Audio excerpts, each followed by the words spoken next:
మనము జాతుల గురించి, కులాల గురించి, మతాల గురించి మాట్లాడవద్దు కానీ ఇక ప్రపంచంలో రాబోతున్న పెద్ద discrimination, it's no longer be a caste problem, it will be a financial discrimination.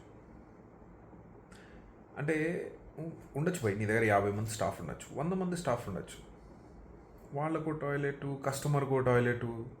ఎందుకు ఈ రాజరికం అంట నేను? Why? I've lived abroad, I've been to several countries. నేను ఎక్కడ చూడని స్టాఫ్ వెళ్ళి వేరే వేరే బాత్రూమ్లు వాడండి అని. What kind of absurdity is this? Why do you want to belittle someone? ఎందుకు యూస్ చేయకూడదు? తప్పేంటి యూస్ చేస్తే? అంటే దాని వెనకాల మీకు థీసిస్ ఉంటుంది కదా. ఇలాంటి ఉల్ఫలాంగ్ ఇలాంటి గలీజ్ మాటలు, గలీజ్ ముచ్చట్లు పెట్టినప్పుడు మీ వెనకాల మీకు ఒక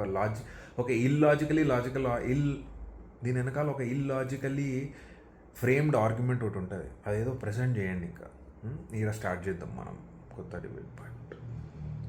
బట్ గైస్, ఇది చాలా తప్పబ్బా. You should talk like this about people. It is but guys, ఇది చాలా తప్పు. You shouldn't be doing this with people especially.